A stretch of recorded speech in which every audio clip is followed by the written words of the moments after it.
Okay, welcome everyone. We're going to call this meeting to order. Can I have a mover and a seconder? Coughlin and Hannah.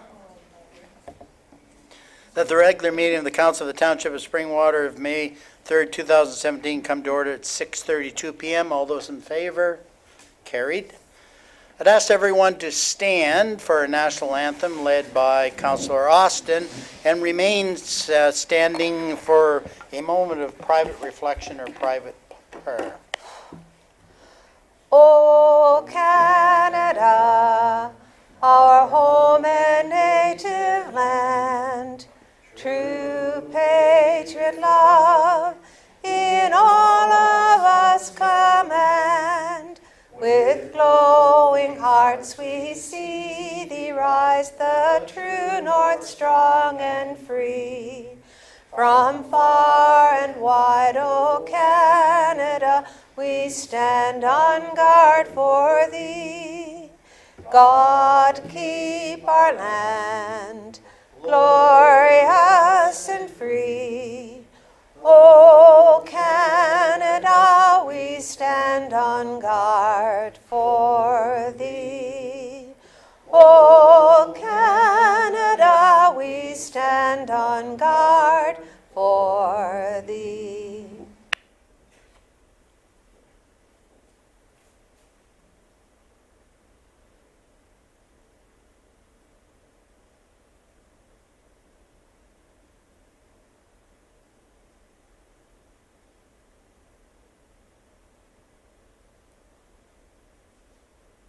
Thank you. Please be seated.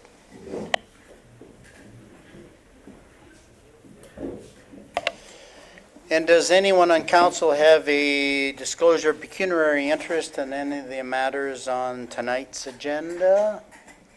Okay, seeing none. We have two deputations tonight. The first deputation is from Simcoe County Greenbelt Coalition, and I invite Margaret Prophet and I guess Sandy Agnew to come forward. Pull the mics towards you. Introduce yourself and where you live, and we'll move on from there. So we have our, Your name first. okay. Hi, I'm Sandy Agnew. I'm Margaret Prophet. I live at 36 Hillview Crescent in Midhurst. And Sandy, you I live? live in Oro-Medonte. I apologize He's for that. not good but with directions. That's all right. We'll still take your address, so that the clerk can. 1305 Scarlet Line. Okay. Okay, so thank you, Mr. Mayor and Council, for allowing us to make this deputation this evening. Margaret and I are co-chairs of the Simcoe County Greenbelt Coalition, and well, we got the light shining on it there. It's a little hard. Do your for me. best. Okay, I should know it. We're a not-for-profit organization, a coalition of 30-plus NGOs, and I have included in your package there a flyer that lists, lists all the partners. And our objectives are basically to provide needed protection for our water, similar protection for our natural heritage and ecological services, and to protect farmland. So our objective today is to provide you with information about the Greenbelt, which you may not be aware of. So what is the Greenbelt? Well, it's a provincially legislated broad band of permanently protected land which protects farmland and supports agriculture, and it protects our natural heritage and water resources, and it provides a diverse range of economic and social activities, and provides resilience and helps to mitigate against climate change. So I don't know whether I can, You just do this. well, no, everybody just- can't see that, that's all. Okay. There we go. So the green, of course, is the green belt, and this is the Oak Ridges Moraine, which runs all the way across the north end of the city. We have the Niagara Escarpment, which runs all the way down to Niagara Falls, and the rest of it is all greenbelt out here. And this is basically York region is more or less all included. We have a tiny little bit at the bottom of Simcoe County, which is basically along the Holland River, and a little bit up here, which is the Niagara Escarpment in Clearview. So this is a map of all the water issues in Simcoe County. And I don't know if you can read the legend up there, but the blue dots are the groundwater recharge areas, and the blue hash lines are highly vulnerable aquifers. We've got the yellow, which is provincially significant wetlands, and we've also got municipal wells, which are the orange with the black dots. So when you overlay all of those water features over the county, you've got practically the whole of Simcoe County covered. So that's why we're so interested in the water. Now this is Springwater Township, and of course the same thing applies there. We've got the Minising wetlands. We've got a portion of the Oro moraine here. We got a little bit of the Copeland forest here, and we have some, of course, the groundwater recharge areas and the highly vulnerable aquifers, which covers practically the whole township. So, So turn over to me now to do the part that's you have to go through quickly. So if I go too quick, then forgive me. So why does Simcoe need it? As Sandy outlined, it's permanently protected. It's meant to overlay farmland, natural heritage, and water. In Simcoe County, most of our residents rely on groundwater for their daily use, including our farms and businesses. Roughly 100,000 people in Simcoe County rely on private wells. Private wells are not covered under current Source Water Protection Act. So a layer of a green belt would help protect the land that protects those private wells. Obviously, tourism and agriculture is important to our local economies, and having strong provincial policies helps protect OP appeals and OPAs for different updates.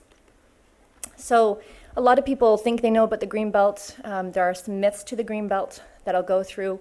One, people think it stops us from growing. In fact, the Greenbelt would not overlay into settlement areas. It would surround settlement areas, meaning that the municipality would have whatever control it has right now over the settlement areas, how they grow, where they grow. Some people think it would remove the protections we already have, and within the Greenbelt plan, it says the strongest of two shall apply. So if there is in fact a spring water policy that really goes after agriculture, and it's overlaid by the Greenbelt, the strongest of the two shall apply, which would be Springwater's policy in this case. It is unnecessary, we already have strong protections, but in fact, when you look at the conservation authorities, indicators of watershed health are declining, they have not improved. Wetland trends, declining forests, and also the farmland, if you've read any NEPTIS reports, the consumption of farmland in Simcoe County does not seem to be slowing at all. And in fact, in a NEPTIS report, we were listed as the top converter of farmland to development in all of the Greater Golden Horseshoe. It would increase the price of homes. There's been a lot of research about this. I'm sure you've heard it in the news. One, it's a global phenomenon. Two, you have banks and the Canadian Mortgage Housing Association saying that it's actually just about supply in the transit-rich areas. A lot of metropolitan areas around the globe are experiencing the same thing, whether inside Canada or outside. And finally, it would take planning decisions out of local hands. The funny thing about that is that it would actually allow council to put more time and effort into the planning decisions where they want growth to occur. It would take out speculative development in areas where you don't want growth to occur. So it would also help focus planning department and help relieve cost and staff time. Region of Waterloo found this was going to be a good model for them, so roughly 10 years ago they created their own greenbelt. The yellow is their protected countryside, which is all their Mennonite farms. The green is their Waterloo moraine. The red represents their hard urban boundary, and the purple areas are the areas that they've designated for future growth. And the one thing that Waterloo has realized, it saved them cost and money as far as trying to supply servicing to those outlying regions, because now they're just not allowed to even build pipes anywhere near that. And secondary businesses that were that were dying in the protected countryside or the Mennonite areas are now actually returning because farmers are starting to make investments with the certainty. Why we're talking to you today is because the province has outlined its willingness to grow the Greenbelt before the end of 2017, or at least that's their hope. Government always works in different timelines sometimes. There's a consultation period that is aimed to be happening over the summer of 2017. And the province is seeking input from municipalities and the public wishing to be included in an expanded Greenbelt. So if Springwater were, in fact, since you're doing an OP review, wanted to have Greenbelt over some of its natural heritage features or water resource protection areas, then now would be the time to get to be at the table with the province so that you could negotiate that with them. And then finally, on June 5th, we have Dr. Wayne Caldwell from the University of Guelph coming to talk about the Greenbelt and farming and research that he's led with Greenbelt farmers and how that's been beneficial to some farmers and improvements that are needed. So I'm formally inviting all staff and council and mayor and deputy mayor, obviously, to attend on June 5th. And within your package, you'll see the poster that we have there. And also a special presentation by Avia Eek, who is a King councillor and a Holland Marsh farmer. And Mayor Rob Keffer will be doing municipal welcome. And I think that would be about it. I hope we're not over time, so that was our as a big, matter of fact, that was our big goal. On my, you have 2 minutes. Oh, 2 minutes. So anyway, What so are we going to talk about, Sandy? yeah, so we can take more time. Okay, I'll turn to council for questions of the information that was just presented to us. Councillor Austin. Yes, thank you, Mayor French. You indicated that Waterloo created their own green belt. They Can did. you explain, what you're asking is for us to endorse or encourage the province to expand the green belt to Simcoe County, but you're saying Waterloo created theirs. Can you explain? This Greenbelt here, for whatever reason, when the province designed the original Greenbelt, didn't go to Waterloo, and I'm not sure of the exact timelines when Waterloo's was created, either before or just after, but the Waterloo is now pushing for the Greenbelt to be expanded over its current protected countryside and Greenbelt, so all the yellow and green they're hoping to provide. The reason why was because they started to see that, one, they were having a lot of water shortages. Two, they wanted to really protect culturally and agriculturally the Mennonite farms. They felt it was very important to their culture as a region. And so the creation of their own Greenbelt was not easy. They went through, and if anybody's familiar with some of the issues that Waterloo has gone through with the province with designating land and how much land should be designated, it was quite a hefty appeal. So it was a very fraught battle, let's say, which is why in the majority, Waterloo Region now wants the provincial policies to be applied, as long as it doesn't, as long as it includes some of Waterloo's features, that they have their own pet policies that they're really proud of. So they would make sure. And the reason is because every time they update their OP, they automatically have to go through appeals. And so they're thinking, and Kevin Eby came to a recent event, who is their former regional planner for community development. He said that, every time it was appeals and appeals. So if you can fall back on strong provincial legislation that's supportive, it really does cut out a lot of those costs and time. Does that answer your question? Okay. Councillor Hanna. Thank you, Mayor French. Margaret, Sandy, thank you very much. Appreciate all the efforts you folks do on trying to help protect the environment, protect our our watersheds and so on in Simcoe County, especially Springwater. So thank you for that. My question would be more related to us trying to develop some green belt zones in Springwater that would help protect agricultural farmland. We've generated a bylaw to help do that. I'm not sure if that would ever be challenged, how successful it would be. My question would be, if we try to identify an area that we wanted to make as a green belt for protection purposes, and the owner of that property saw it as affecting their property value, how would you suggest that we be able to overcome that? Okay, so a couple of things. One, the reason why we're bringing this to you today is if you did want to somehow demarcate a green belt within Springwater Township, the easiest way would be get the province to agree to whatever your boundaries are. To go the way of Waterloo, although it's been successful, is costly and fraught with its own problems because it didn't have provincial policy to back it up. So my first thing would be to start some sort of conversation with the province to make sure that your vision for Springwater or council's vision for Springwater is included. And as far as, here. And just so you know, this map was created through source water protection data through the conservation authorities. So those all things. Now regarding land value, so Dr. Richard Vine at the University of Guelph tried to understand how the Greenbelt impacts land value and specifically farmland value. So there's a couple of things. There's the speculative value of what it would be worth if you were going to build houses versus what it would be worth if you were going to sell it to another farmer. Those can be vastly different.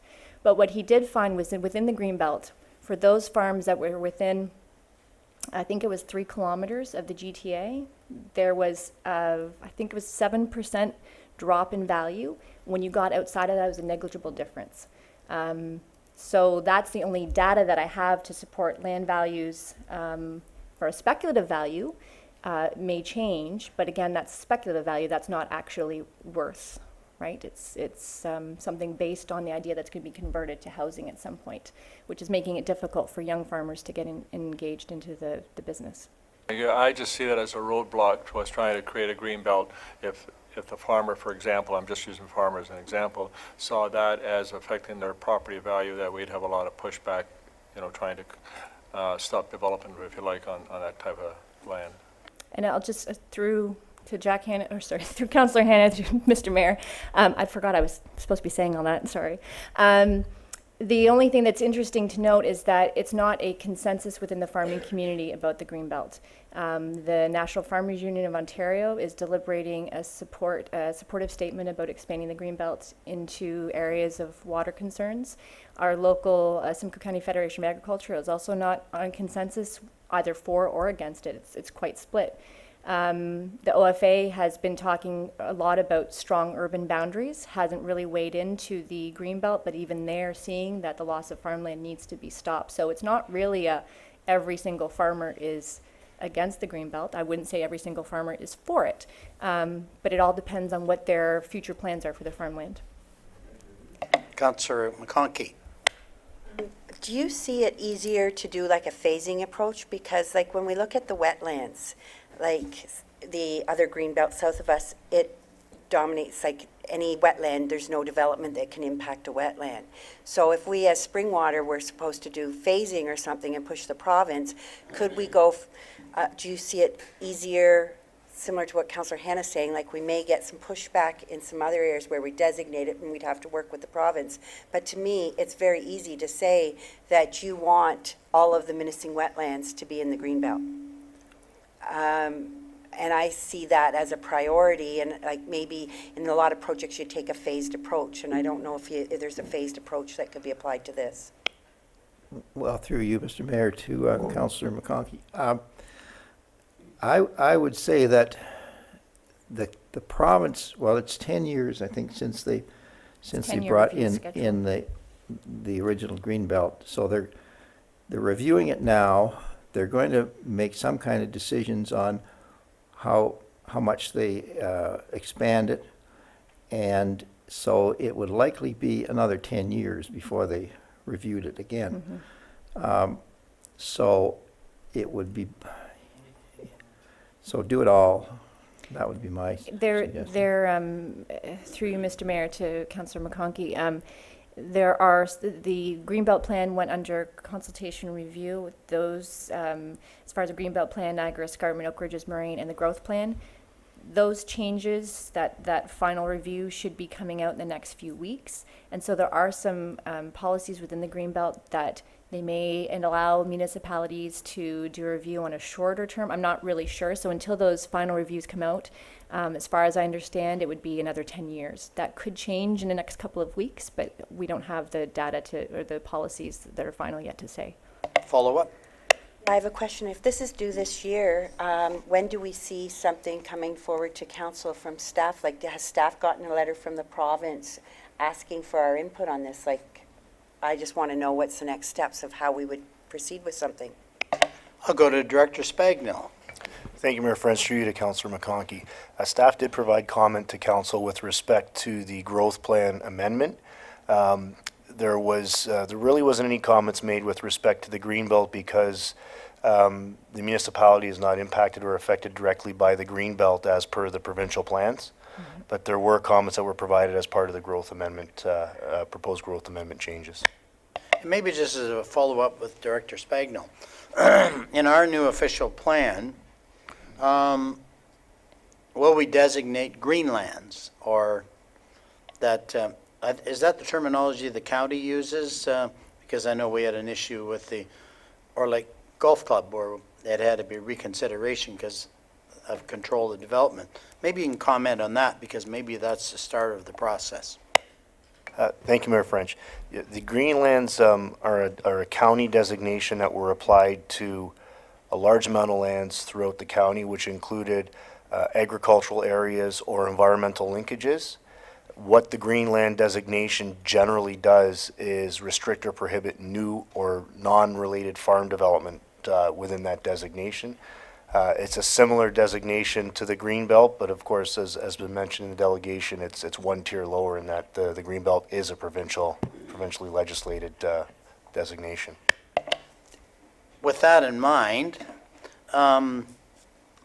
would it do any harm, since obviously the county wants to protect it from development or other uses from what it's currently being used? Would that be a possibly good start if, as the suggestion was, you take the wetlands and you take the county greenlands, and we ask the province to consider that as part of the green belt, because it'd have that double overlay that would make it less subject to OMB appeal.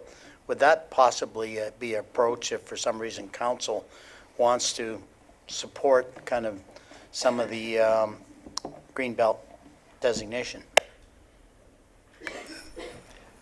Mayor French, thank you. I guess the first comment I would make is that our official plan, new official plan, will have to conform or be brought into conformity with the county official plan, which means that the Greenlands policies will have to be reflected within the new Township of Springwater official plan. Requesting the province to consider applying the Greenbelt legislation over certain areas based on our official plan may be an option to council for consideration. At the end of the day, it just depends on what the province is willing to do with that. But I think the basis for establishing protections, much like what is established through the Greenbelt, are there through the county official plan process and the Greenlands designation, which will have to be, another layer of protection will also have to be added through the township's official plan, new official plan. Councilor McConkey?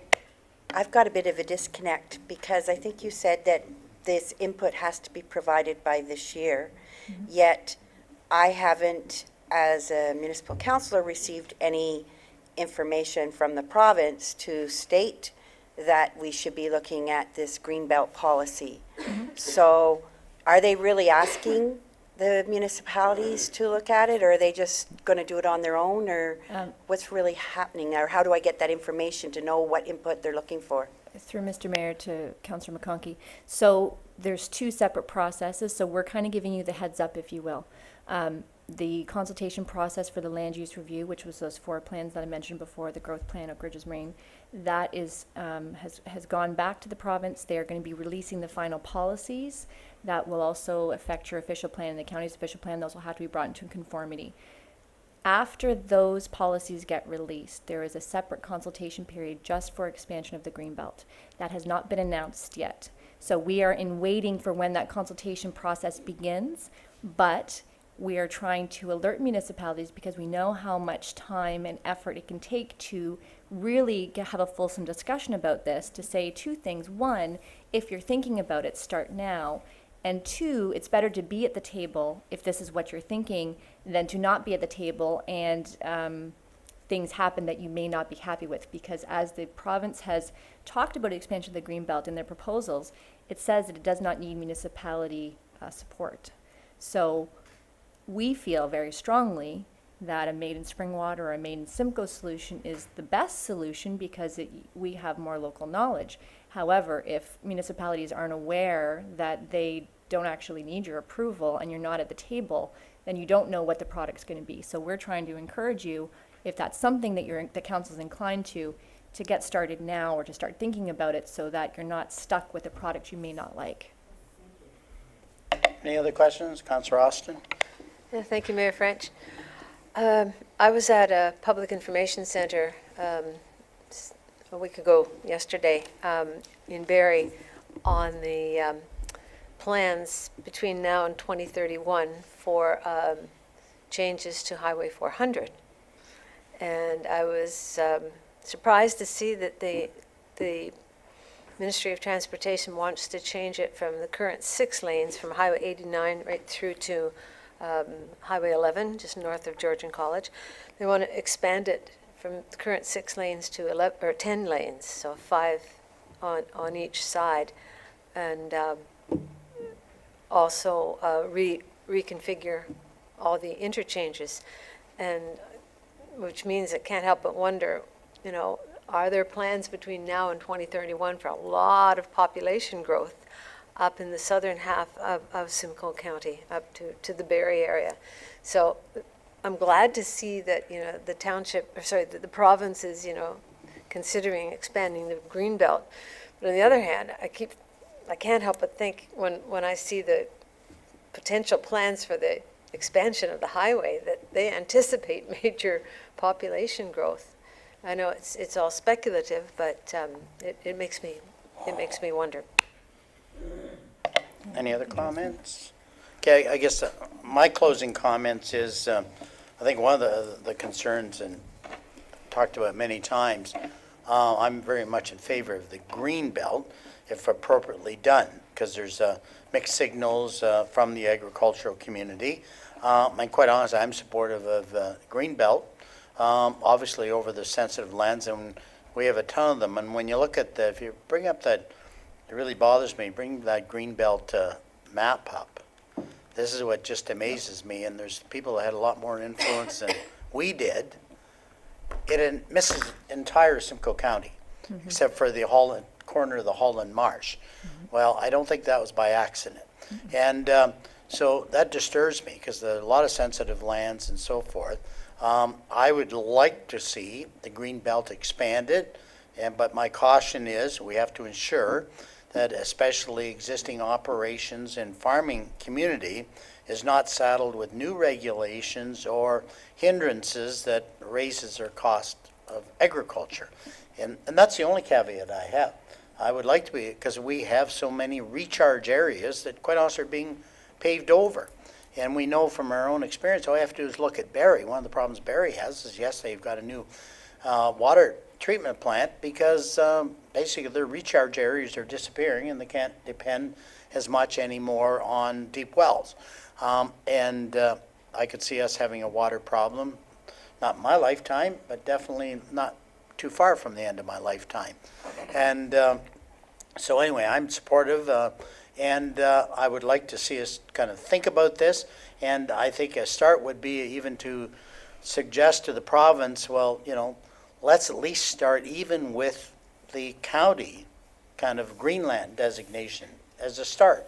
And maybe some obvious place like the wetlands that, you know, we shouldn't be building on. And that may be a good start, but I appreciate your information. It's good information, and continue educating people and showing them the benefit. Yes. Sorry, just to you, Mr. Mayor. One thing about that, when Wayne Caldwell did his focus groups with farmers, and when Keith Curry sat on the board, the president of the OFA sat on the Land Use Review Committee, there were several suggestions made about the Greenbelt plan from a farmer's perspective. Our understanding is all of the farmers' requests, the farming association's requests, are going to be embedded into the new Greenbelt plan. However, there's no final document yet, but we are preparing something, so when that does come out, we will show you a document that has what the requests were made and how they were incorporated. So that is our understanding, that the agricultural community's concerns will be reflected in the updated Greenbelt plan. Appreciate that. Councilor Ritchie. Thank you, Mayor French, and thank you for coming, but myself, as a farmer, I have a hard time wanting to put more legislation on top of already existing legislation on the farmers, and all it does is provide more bureaucracy, and before you know it, at the end of the day, you're running around trying to get permission to do anything, whether you're building a garage or a grain tank or whatever. So I have a problem with that, not to mention the devaluation it does to your property as well, too. Secondly, anything we do, and even though, because we're doing a new official plan, we have to bring in the stakeholders, the farmers themselves, and see what they have to say without unilaterally moving forward and adopting something or passing something without their knowledge. Because this is a very serious thing, and for us to do that, it would be very, very bad on our part. But I do not support what you're pushing, just so that we're clear and so everybody knows, because I can't support more regulation on top of what we already have. I think we're fine the way it is, and we don't need any more. I think we do a great job in our municipality. Our farmers are faced with enough things as it is now without adding more to it. If you want to go to the Menacing Swamp Plan or any of those places, fine. But prime agricultural land, we're doing just fine. You can't pick the Midhurst secondary plan and say, well, that's a reason for that. That's been going on since back in 1985, or any other area as far as that goes. So I just want to make that clear. Thanks. Appreciate your comments. Okay, I need a mover and a seconder to accept this delegation. Coghlan, Hannah.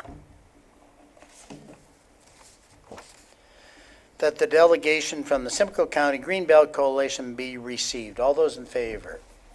Carried. Thank you very much for your presentation. Thank you.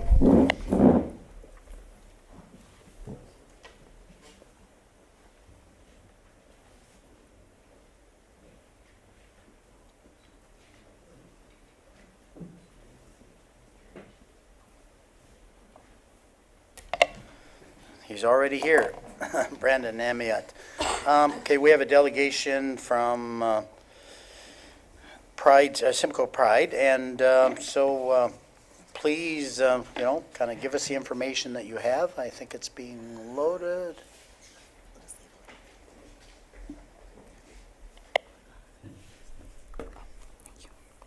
And just your name again and address for the clerk, and carry on. And of course, you have 10 minutes. Through Mayor French to Council, thank you for having me here today. My name is Brandon Rael Amiot. I live at 14 Shakespeare Crescent in Barrie.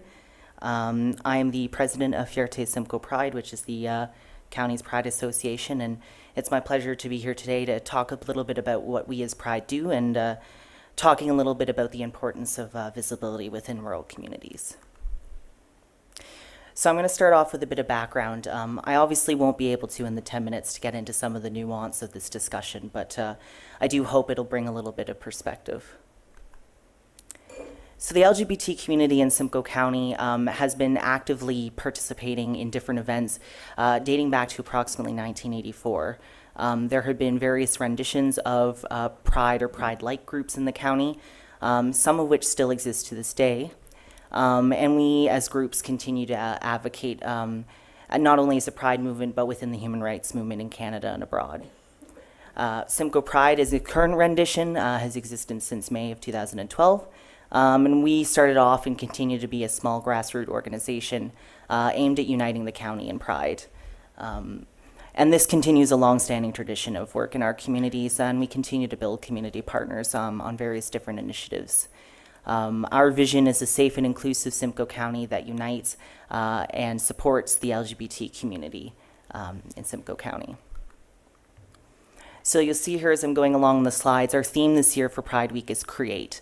Every year we come up with a different theme that kind of reflects the general air of the movement. And this year we believe a lot of it is about what is our community creating. So each of these slides will kind of represent a different pillar of our organization's plan for this year.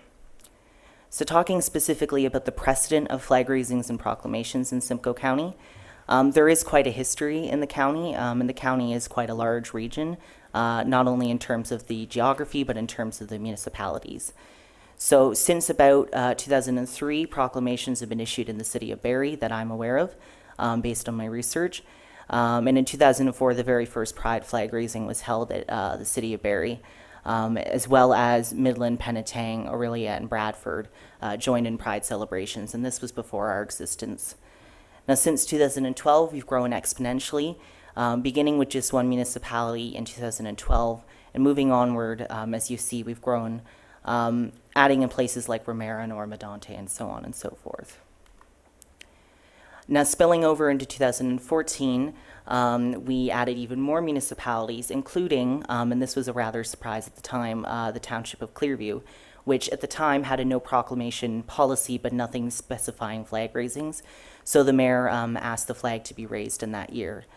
Now, in 2015, there was a slight change in Clearview. They had a discussion and decided to allow for proclamations.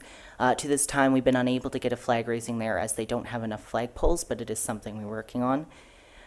One interesting thing to note in 2015 is that the Township of Tiny initially had a bylaw that only allowed for a proclamation and flag raising for Franco-Ontarian Day, as they are a bilingual municipality. They proactively, without us even making the request, changed their bylaw in anticipation that our request was coming forward. And they've been a welcome addition to Pride since then. In 2015 as well, there was a beginning of a discussion in Collingwood, which as of this February, they, after about a 20-year period, now are allowing flag raisings and proclamations. In 2016, we added Tay, Essa, and also a third time in Canadian history, Canadian Forces Base Borden raised the Pride flag, and Collingwood at the college hosted a flag raising, and now since they've changed their policy, they've said yes to a flag raising request and proclamation. So we're anticipating 19 to 20 flag raisings this year, and hopefully all 22 municipalities, which I'll get into a little bit later. So talking a bit about the need for this flag raising, and I know that when we first put the request forward on July 6 last year, a few councillors had asked why Elmvale. And simply put, visibility in a rural community matters a great deal to LGBT residents, especially youth. It's not a stretch to say that visibility and specific support from municipalities and from leaders saves lives. And for a community that has ongoing faced discrimination and systemic oppression, visibility matters a great deal. There's also the piece about legislation and policies. At a federal level, trans rights and the rights of gender diverse people are not currently protected under federal legislation. For the last 12 years, that has been put forward several times before Parliament. It has passed a third reading 3 times and is now in the Senate for the 2nd time. And we're very hopeful that it'll pass, but there's still the chance that gender expression and gender identity might not be protected under federal law. So that's one thing. Now, at a municipal level, we also need to be looking at different policies that not only advocate for LGBT community, but also help empower them. The LGBT community is a huge contributor to our economy, and we tend to be at the lowest end in terms of what we make. On average, LGBT people in Simcoe County under the age of 25 make under $15,000 a year. So they are well below the poverty line in many cases. And so municipal councils play a large role in helping empower residents in general, but specifically within marginalized communities, it's particularly important. So what's the potential impact of a flag raising in a smaller community or in a larger community? Well, the first aspect is the social impact. The improved quality of life for LGBT residents is the main goal here. I've seen a tremendous change in the landscape of Simcoe County over the last 6 years of organizing. I've seen communities come together that traditionally haven't. And that's created a real boost not only to our community, but to community members who support us. There's also an economic impact, and I know that might come as a bit of a surprise, but in Canada alone, the tourism industry for LGBT people is worth $8.5 billion in untapped potential, and that's based on a report by the Travelgate Canada Association in 2015.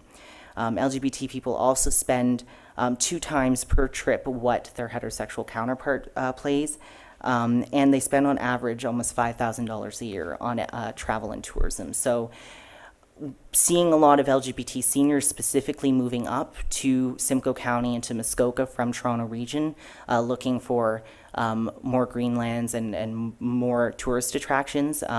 This is particularly important. And then there's also the aspect of sustainability and retention. Over the years, I've witnessed many of my colleagues the same age as me leave these communities with no intention of returning. Now, I myself am proud to live in Simcoe County, and I'm dedicated to staying here as long as I can. And continuing to contribute to our local economy, because I believe Simcoe County is a wonderful place. But some of my community members have failed to see the acceptance that they're looking for, and so they've gone to larger communities to seek that. So there's a sustainability and retention aspect, and that plays into a few other things. As I said, there's some nuance I can't get into today. So going forward, there's a number of things that I'd like to see. And I'm lucky, you know, we've seen quite a progress, even to the point I'm lucky to be joined by Reverend Kirsty Hunter from the Minising United Church, who's sitting in the crowd behind me, as well as a friend of mine, Connie, who lives in Minising as well.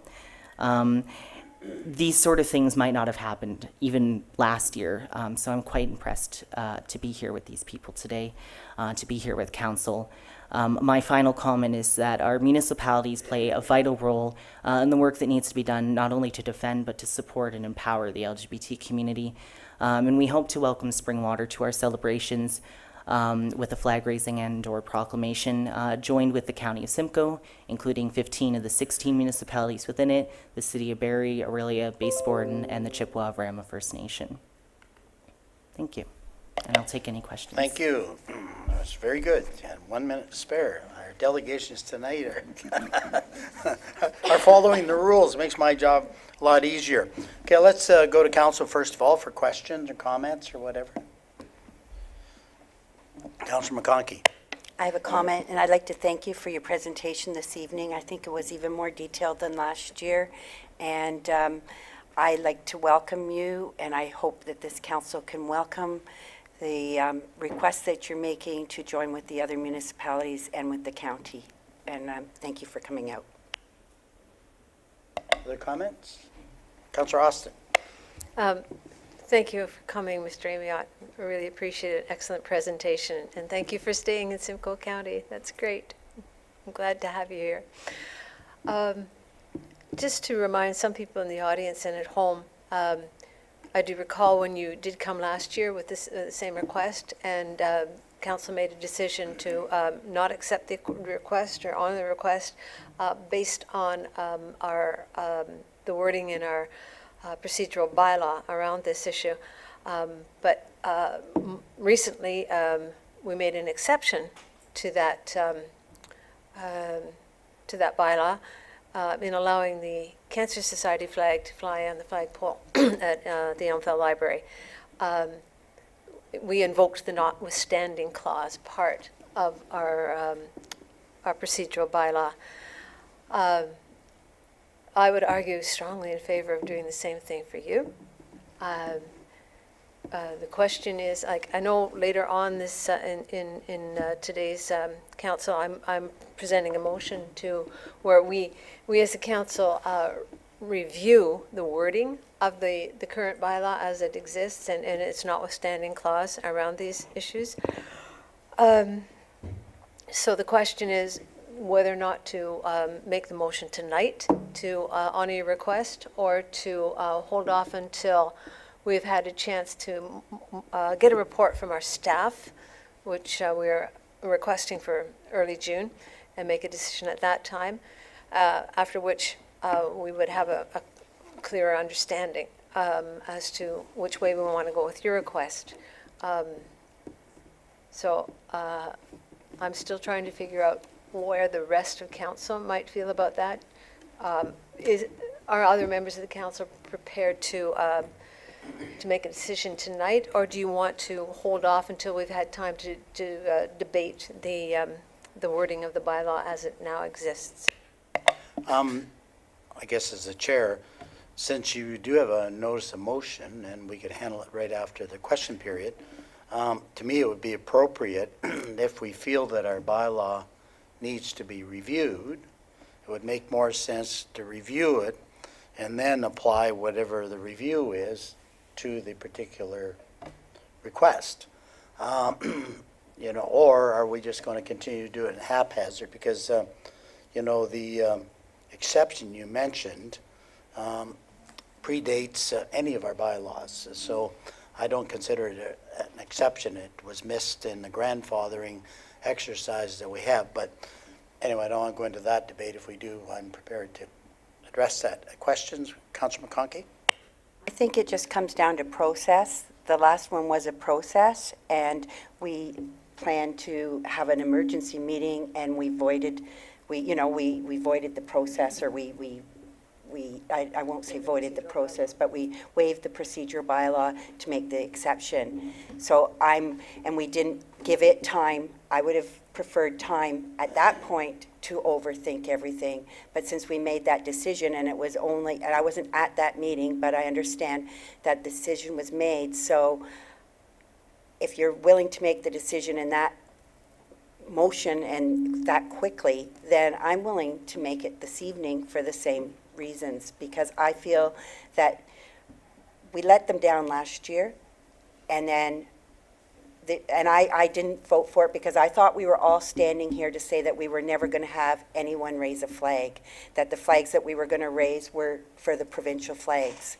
But we've made this exception, and I feel that since we've done that, we've set something, and I want to follow in good faith, follow through with this.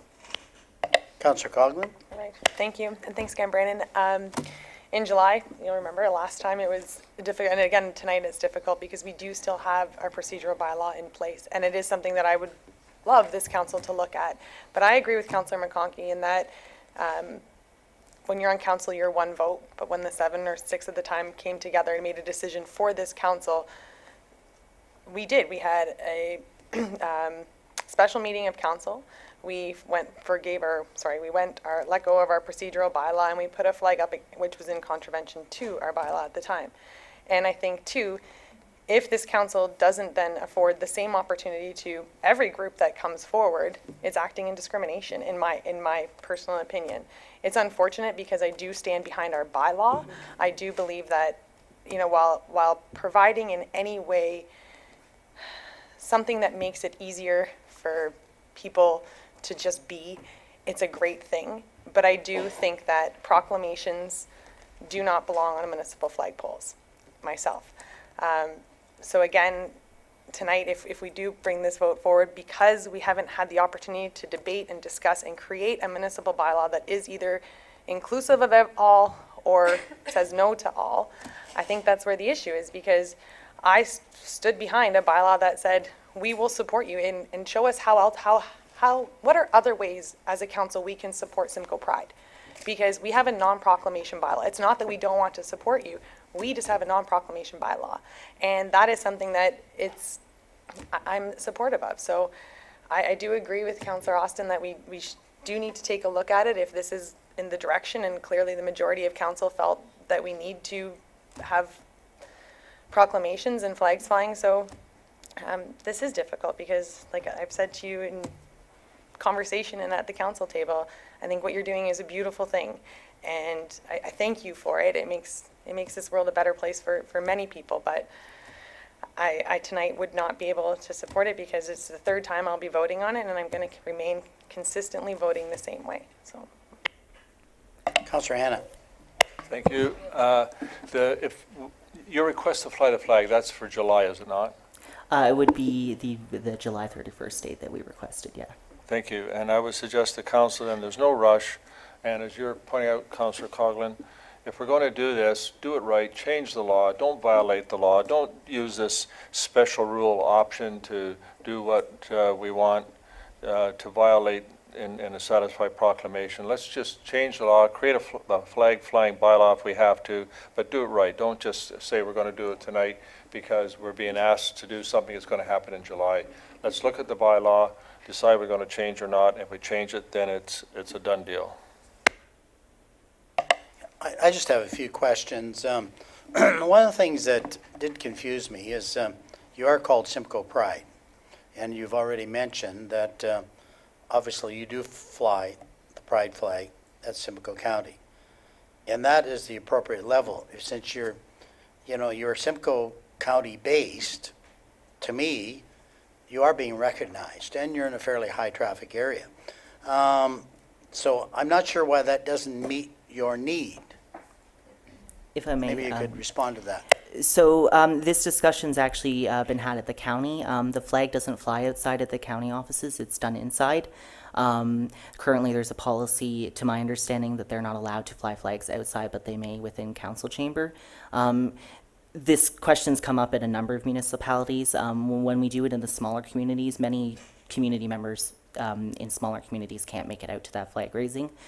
So in terms of visibility, somewhere like maybe Allenvale for residents here, and I know having spoken with some kids at Allenvale District High last Friday at a Pride Prom at the county, they felt that they would love to have it happen here if council agrees to it, and if not, we can of course look at other ways of supporting Pride in this area without that. So we're happy to participate either way. Okay, I have a couple other questions. When you were here, obviously you spoke on behalf of flying the cancer flag. And one of the comments you made, and it's a good one, you supported the bylaw as you agreed it controls fringe groups. And not trying to be challenging, why would I not consider your group a fringe group? That is a fair question. I think when you look at the federal government, for the first time in Canadian history, raising the Pride flag at the federal Parliament building, I would say that Pride is not considered a fringe group. That is my opinion. Okay, thank you. No,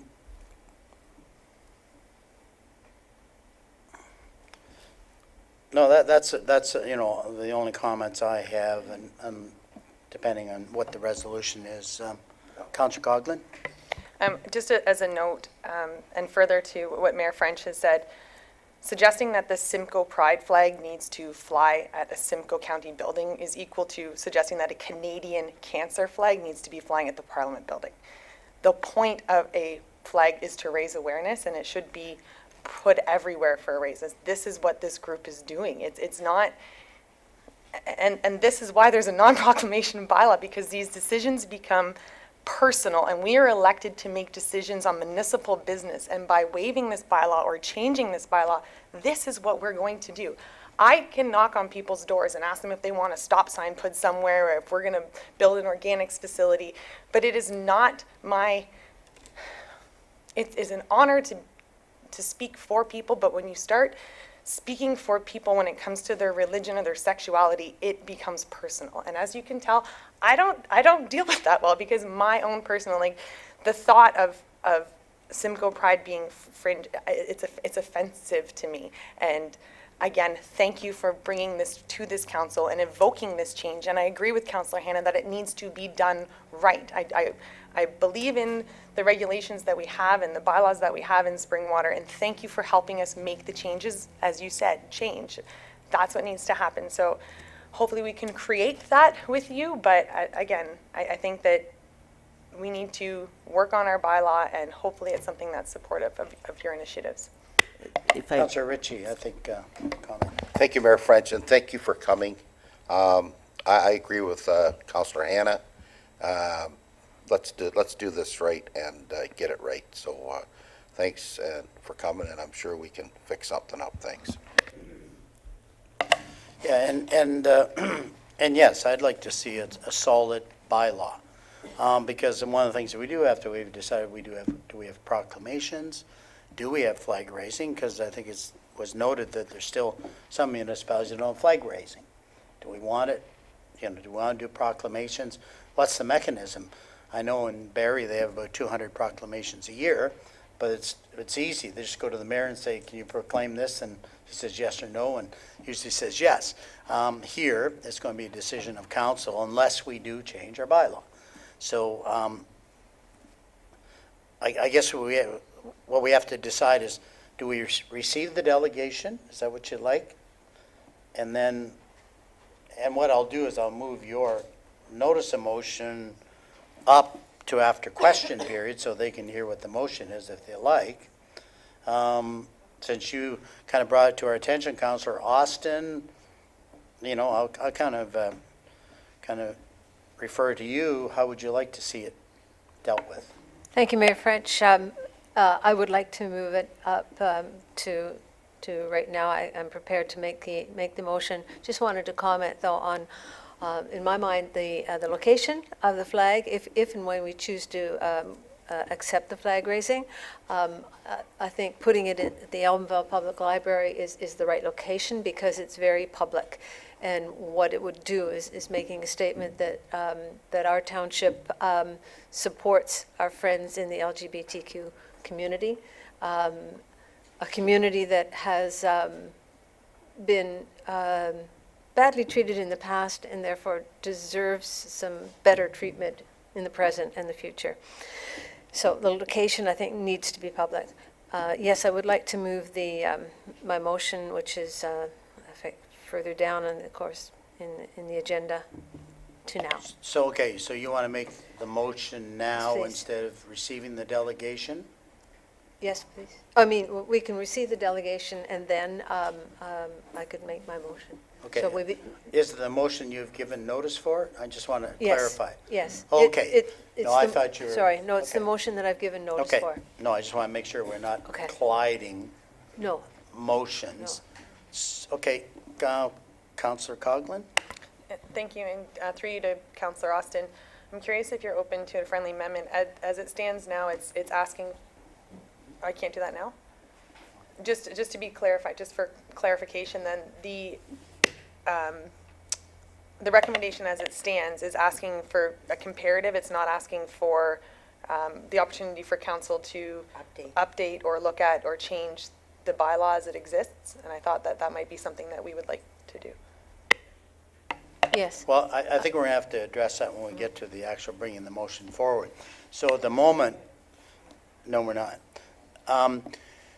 So right now, I need a mover and a seconder to accept the delegation. Okay, Austin Coghlan. Okay, so we're accepting the delegation that's just been presented to us. That's clear. Everybody in favor? Carried. Thank you for your presentation. If you wait a little bit, we have to adopt some minutes, which I don't, oh, hopefully they're not going to be a long time. And then we have a 10-minute question period, and I will move the, that resolution, that was tabled, the notice of motion. I'll move it up right after question period. So if you want to just wait in here.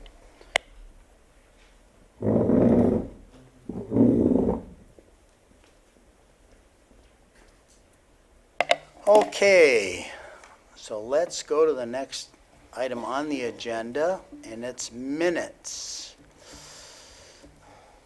So we're dealing with 6.2 to 6.5 first. Can I have a mover and a seconder? Hannah and Coghlan? Is there any comments on those first set of minutes? Councillor McConkey? 6.8, the minutes of the county is, oh, we're not there? Okay. No, basically 6.1 to 6.5. Okay. Seeing none, all in favor? Carried.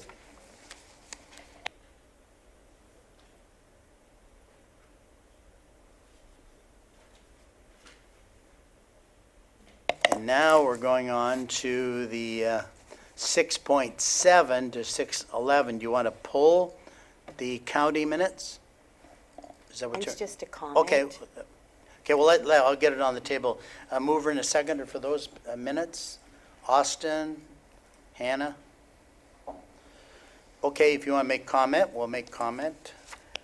When I was reviewing the minutes, there was something too that was, of interest to me, and I tried to click to see what information was, but you can't. It's just sort of you're just presenting the minutes sort of in an overview. So it's very difficult. So I just wondered, is there any way that the minutes can be where you can click into the report? Yeah, actually, as a matter of fact, I saw that myself, and so I just went to the county and checked it, because the county has the link.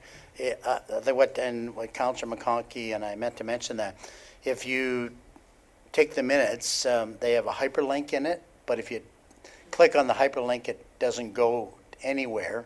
So maybe we can look into it. But what I would suggest, if there is something in the county minutes you want, just go to the county site, because all the hyperlinks are in there, because I guess it all sits on their server. Ours is just more a copy of that, rather than the hyperlinks. Somehow Counselor Hannah gets our minutes out there with the hyperlink, so I'm sure if he can do it, we can do it. Yeah, I think we'd have to put them in individually, unfortunately, but okay, we'll look into that. No, I noticed that because there was something I was looking at also in the county minutes, and I realized that. So we'll look into it, and if not, we'll suggest go to the county minutes. Councillor Hannah? I have a question at 6-7. Yes, please, That's the question? Economic Development Working Group meeting. It says in the attendance list that I was there. I know we do a lot of meetings, but I don't think I was there. I don't recall you being there either. Thank you, I didn't even notice that. We will correct those minutes. I think you were there in spirit, sir. Any other questions on those minutes? Then the 6.7 to 6.11, just to remind everybody. Okay, seeing none, everybody in favor? Carried.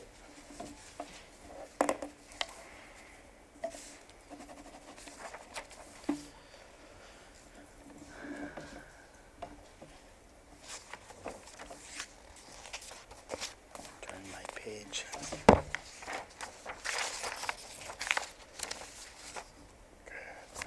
Now we're at question period.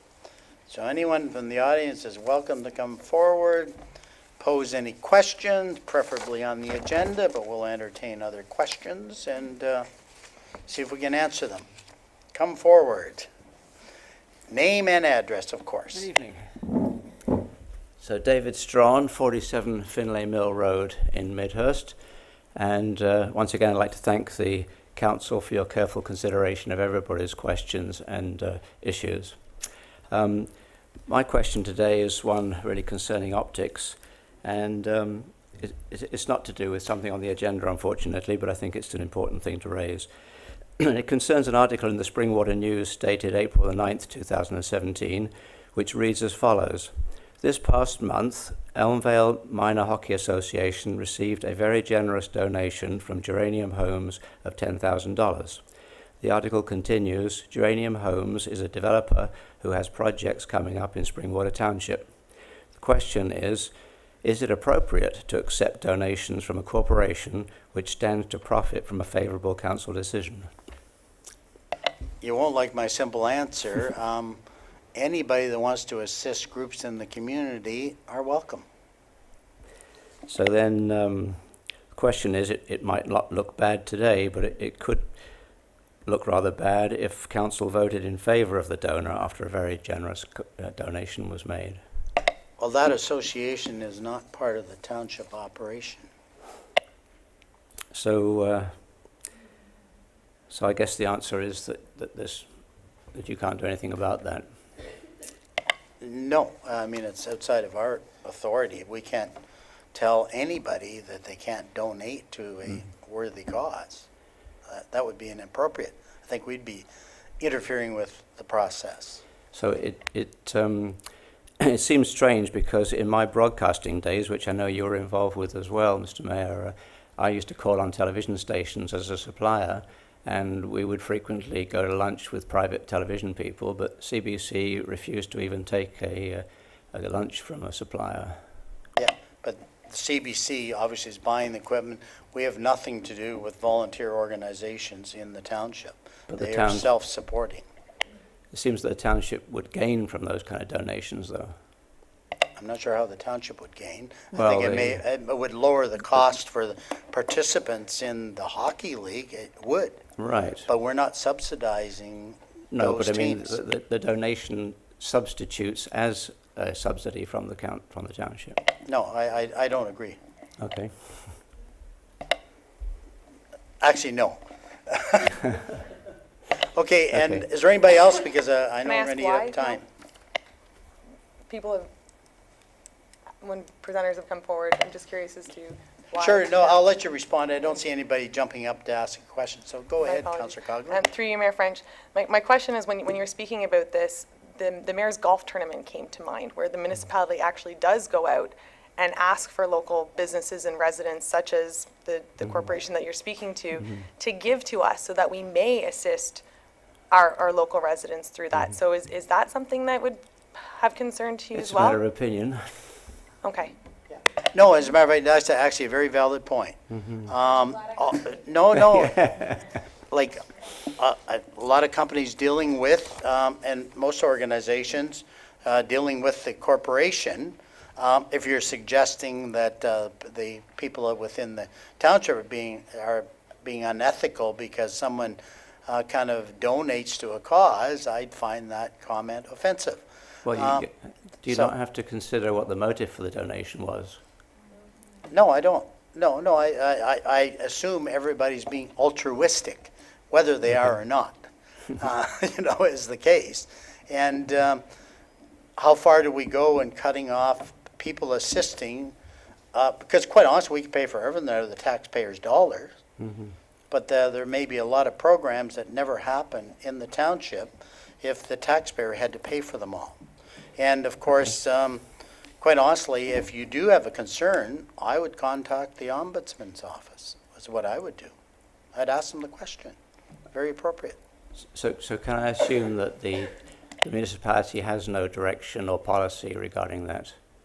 The employees have, we have a very tight policy of obviously accepting gifts and so forth. But the corporation, Right.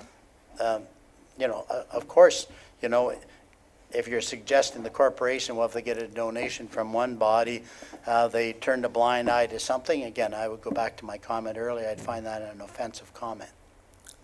Thank you. Okay, thank you. Is there anybody else? I probably have a couple of minutes if anybody else has a comment or question.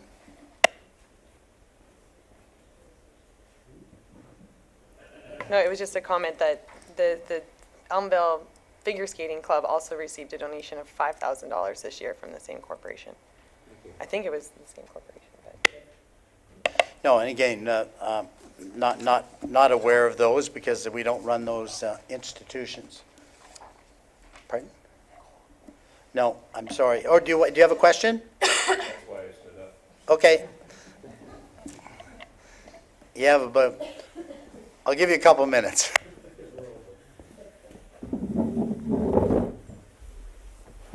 I would just like to say that there's a lot of varying opinions on green belting, but the main one in the farming community is deadly against it. It interferes with our operations, and we'd like some time at a future meeting to explain that all to you. So what I heard tonight is the truth to some people, but there's a lot of things that you received tonight that aren't exactly true. Okay. Well, Can don't, you- don't like.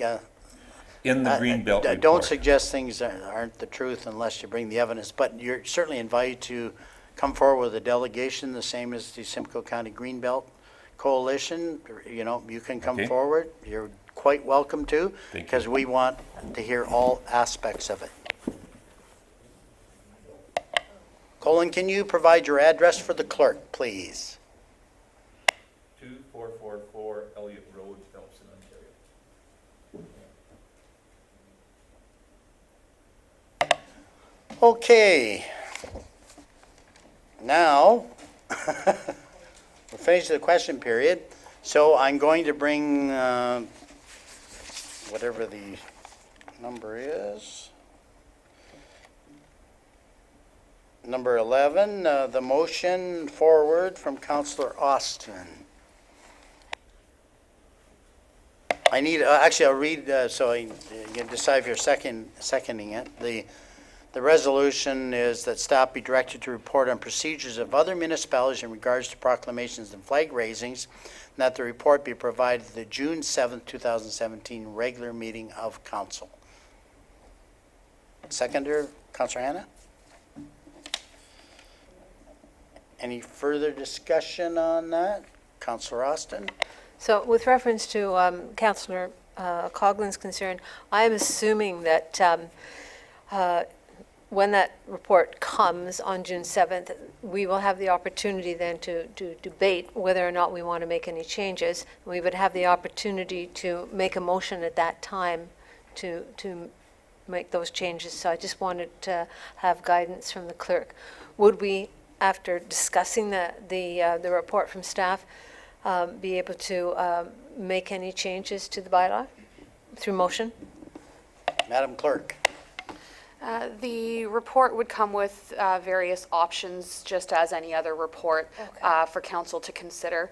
But because it is the procedural bylaw, it wouldn't be in effect that day. Council would just vote on where they would like to see it go, and then an amendment to the procedural bylaw would be presented at the following meeting.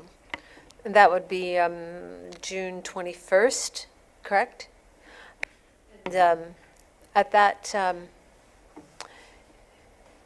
are you saying then that amendment would be voted on June 21st? And if that vote when that amendment is voted on June 21st, would one or someone be able to put forward a motion allowing for the flag raising or having a vote on the possible pride flag raising on the 21st? Madam Clerk. Or would we have to wait until July? At this time, the proclamation has just been, no decision has been made, so depending on where council goes with the potential amendment to the procedural bylaw, somebody would need to bring forward a motion which would come as a notice of motion. So it wouldn't be able to be dealt with at that meeting. It would be a notice of motion that night if someone so chooses to be presented at the next meeting. Councillor Coghlan. And thank you for bringing that to our attention, Councillor Austin. Understanding that we go into summer schedule, I would like us to have this issue resolved before Pride Week, so that, like you said, if the bylaw is read and accepted by this, I just want to make sure that we're leaving enough time. I guess we can always have a special meeting, though. That's fine. No, and also I think what's the dates that's being requested? What, June 7th? No, July. Sorry, June 7th, we debate the bylaw, the procedural bylaw. June 21st, we can have a motion to change it. July 3rd, we could have a motion to make a decision on the flag raising. That's my timeline. I'll go to the clerk, but is that approximate? That is the timeline of the meetings, and that's essentially what could happen, depending on the outcome of the steps previous to that. Councillor McConkey. We had one meeting in June where we were accepting what staff comes forward with, and then the next meeting you said something about changing the bylaw. I thought we were doing this to get it right, so how come we would need a change? Well, we'd be Like, I thought after this report, like when this report comes forward and you present us with some opportunities for change to the bylaw, we could have motions that evening as to how to vote. That was my assumption and the discussion that we had this evening. Madam Clerk. Yes, for the options after council's discussion, they would direct staff to prepare a bylaw in accordance with whatever decision transpires that night. Notice needs to be provided to make changes to the bylaw, so it wouldn't, without knowing where the direction of council lies, we wouldn't know what to prepare for the bylaw, because there's various different outcomes that can happen after the June 7th conversation. Okay, follow up, and then Councillor Hanna. So in follow-up with Councillor Hanna, who wants to get it right, we may not have it right prior to making a decision for this flag. Okay. And that's not my understanding from, anyways. I'll leave it with that, but if we don't get it right, I think we do have to have the motion. Madam Clerk. Should council be unable to make a decision or require further information, whatnot, throughout June and not make the timeline that's potentially possible, it doesn't stop somebody from bringing a notice of motion forward to approve or to vote on the proclamation request. That wouldn't it wouldn't stop that process. Okay. Councillor Hannah, sorry. Thank you. I need a red light over here, I guess. Thank you, Mayor. I totally support your motion, Councillor Austin, to review the procedure bylaw. And I have a problem with your wording in your motion. And I support, as I say, reviewing the procedure bylaw. I think we need to create a flag flying procedure, but I don't support the need to go to other municipalities to determine what we do here in Springwater. I think we have to demonstrate leadership and make the decisions based on what's best for the residents of Springwater, not necessarily what they do in other communities. And so if you're willing to consider changing the wording so our staff don't have to go and get information from other municipalities as to what they do, it might speed up the mechanics of getting this approved sooner and making the changes to our procedural bylaw. I don't think we should be influenced by other municipalities. Our proclamation currently is clear. We can't make exceptions to it, in my view, because that's a violation of the law the way it stands, and that's not consistent how we should do business. So I'm fully supportive of changing the bylaw to address flag flying, but I'm not supportive of going to other municipalities. And if you're prepared to take that wording out there, I will support your motion tonight. I'd like the clerk to comment first. In regards to the process that would happen to create this report, the first thing we would do is go to other townships, municipalities to see what other options are available to bring to council. That would be the first part of the process. So it wouldn't really change anything in regards to how long it would take to bring the report or the efficiency of it. Follow up? So I would suggest if you wanted to do that and you found that other municipalities didn't support flying the rainbow flag, would that influence this council? I would think it would. So again, I go back to my saying that the residents of Springwater elected us to make decisions here based on what we do in Springwater. And I think there has to be a reassurance to our residents that we're capable of doing that without having to depend on what other municipalities do. And again, I would ask you to consider taking that wording out of your motion. I guess I'd like to make a comment before I go to Councillor Austin. Pretty much everything we do here from bylaws, why reinvent the wheel if there's some appropriate language out there that's been well researched and spent a lot of time and makes the job easier for staff and expedites the report and gives us clearer options. I see it as a help, not a hindrance, because if we just come with some very broad strokes, we may be at opposite ends of the rainbow, and we may very well, become very confused and referred to another meeting and then ask for more information.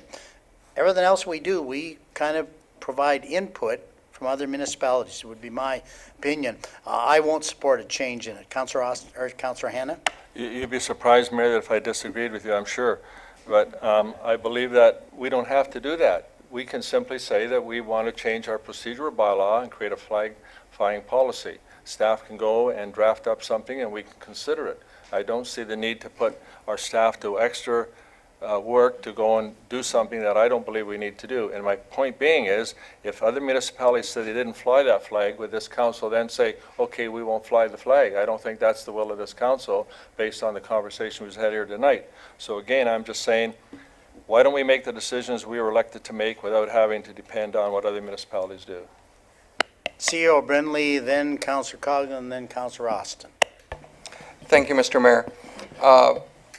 The resolution as worded is really important to us because actually to try to develop a policy without input is challenging. We'd actually be looking at best practices that are being conducted in the area and beyond to actually provide council with a number of options. Without doing that research, it would be really challenging for us to create a policy without having to sit down actually with council and develop a policy. So it's council, I should say, staff would really rely on this opportunity to actually research, because then we could find best policies and best practices out there. Councillor Coghlan. Just clarification, my question was going to be if past practice or regular practice is for that type of research to be done.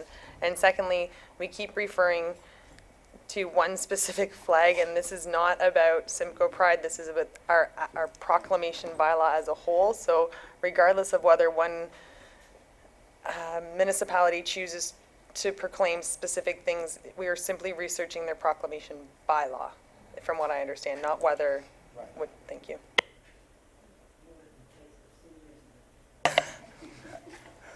Councillor Austin, did you have a further comment? I just wanted to repeat what CAO Brindley said, because that's exactly what I was going to say, that what one does is research best practices. In the end, we will make up our minds. That's where you'll see the leadership that we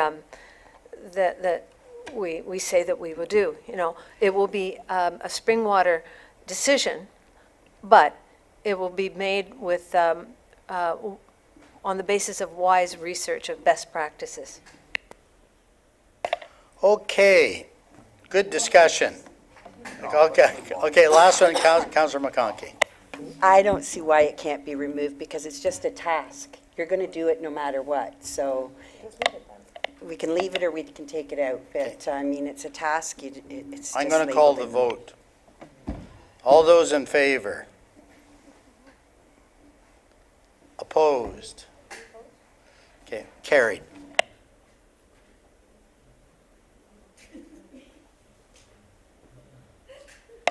Okay. I think we're moving on to correspondence now, I believe, yes. So there's a number of correspondence on the agenda here. We have an all-encompassing, we'll get it on the table. Corresponds 8.2 to 8.6. Can I have a mover and a seconder? Coghlan, McConkey, is there any of this correspondence you would like to pull? Councillor McConkey? I have questions on 8.2, 8.3, and 8.6. Do you want to pull them then, shall we? Okay. We will pull those, so I'll allow the clerk to modify the... Okay, so they're on, okay, well, what we'll do is see if we need a separate resolution. So let's look at 8.2, Seniors Month. Well, we're talking about proclamations there, and I was reading everything, and I don't know what the minister is saying is Seniors Month as, what is a senior? Is it, what age is it? Does it, there's no definition of a senior, so I'm not sure. Like it, sometimes it's 55, sometimes it's, yeah, like, so anyways, I just wondered, you know, if we were wanting to, it's telling you to sort of recognize your seniors. How do I recognize them? I don't know who they are. Well, I think it's how you feel.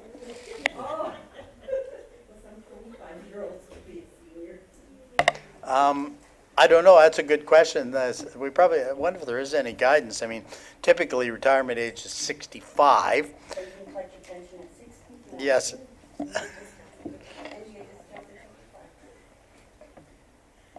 And I know you're a senior at Sears at 55. That hurt my feelings the first time I went in there when I was 56, but anyway. Is that all you want, though? You don't want to, okay, No, I just need clarification Okay. so I know who to go out and get, and I think we need to celebrate it in June. okay. So that's it. So I think we'll gather information from staff and report back to us, okay? 8.3, okay. 8.3, I have another question. Again, a great initiative, but at the bottom, it says, enclosed is a selection of materials detailing these initiatives. Please promote these opportunities to your community. Well, I got it in the mail. I just got this plain letter. I never got any of the materials, so I don't even know what the initiatives are, but I'd like to promote it because everybody should be promoting growing trees, and they say that they've got all this money to help get you planting and get everybody local planting trees, but I have no insight into the initiative, so I think we need that. CEO Brindley, do you have any thoughts or input where we can gather the information? Because it is kind of interesting the way the letter came in. Thank you, Mayor French. Actually, this is all we received. So my understanding is if you are interested in this program, you would call the number that is here or look on the internet. We just try to make information available that does come to us, that, that citizens, residents might be interested in. But, as it is, this is a program. We were not giving any additional information, and if someone's interested, they could call the coordinator. Would you like us to see if we can maybe get some information sheet from them? Well, I'd appreciate it because I think they put it in our mailbox with this letter and they said the materials are attached and they didn't attach the materials. So I think we have to, somehow staff would maybe have to get back to them that they didn't provide the material to council. Okay, Councillor Coghlan? Also, too, an opportunity, I mean, I can drop it off or take it around as well, but is there an opportunity to share this somehow? Because I think that there's a lot of local organizations and groups that could benefit from this, and it's just an incredible initiative. I'd like to see it made more public to the public. Yeah, I think so. Step one is let's find out what they're talking about.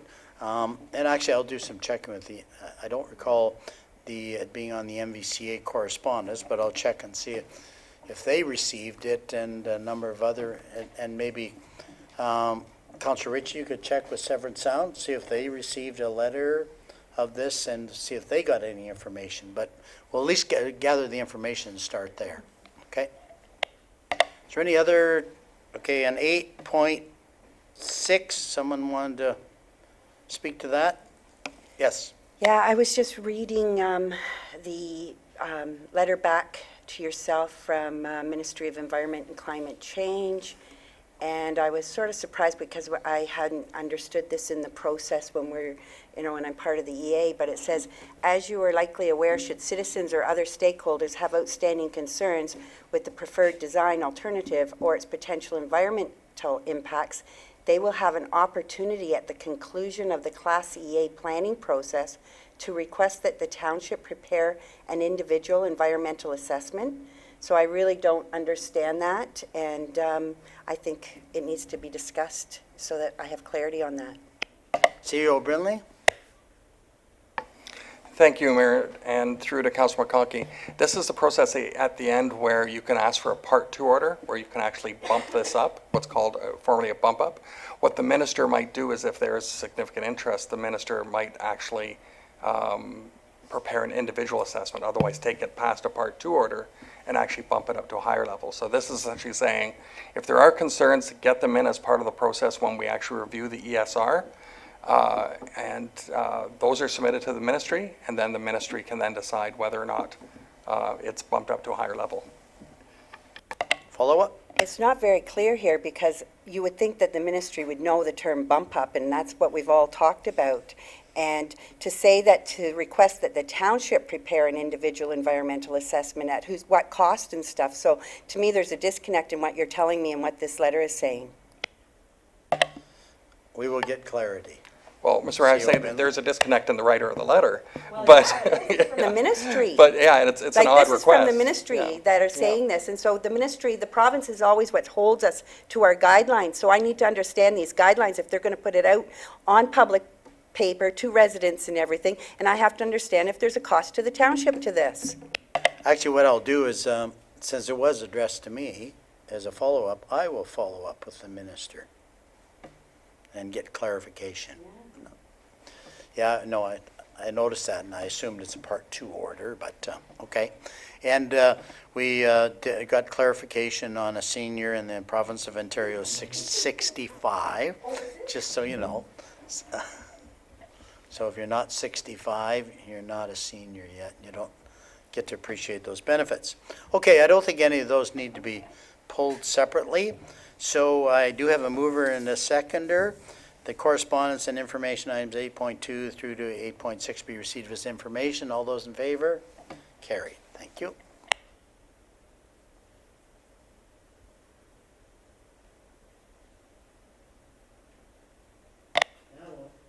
Now we move on to action reports. And I think what we'll do, first of all, I got to get it on the floor. And basically what the resolution says is the report from the Director of Planning Services regarding County of Simcoe Environmental Resource Recovery Center, authorization to schedule 2976 Horseshoe Valley Road dated May 3, 2013 be received, and that authorization be granted to schedule a public meeting in accordance with the Planning Act, RSO 1990 CP 13, as amended to gain public input regarding the proposed official plan amendment and zoning bylaw amendment application.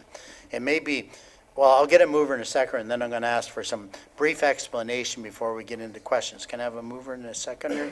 Coghlan and Hannah. And I'd just like to, because I know you provided good information, Director Spagno, but just clarify the difference between the public meeting that the county's having and the public meeting that we will need to have for the official plan amendment and zoning bylaw. I think that clarity would help. Thank you, Mayor French. So the report before council is recommending that authorization be granted to schedule a public meeting for an official plan amendment and a zoning and bylaw amendment for the Environmental Resource Recovery Center, otherwise known as the Materials Management Facility and Organics Processing Facility for the County of Simcoe. Just to point out Mayor French's, what Mayor French would like me to clarify is the County of Simcoe is actually applying to amend the county official plan. That public meeting is scheduled to take place on May 9th at 11 a.m. at the County Administration Center. What is being proposed at the municipal level is an official plan amendment to the township official plan and the township zoning bylaw. And what is being applied for is the facility, as mentioned before, to redesignate a portion of the property to allow for a waste facility, which would allow for recycling and the management of waste materials and organics.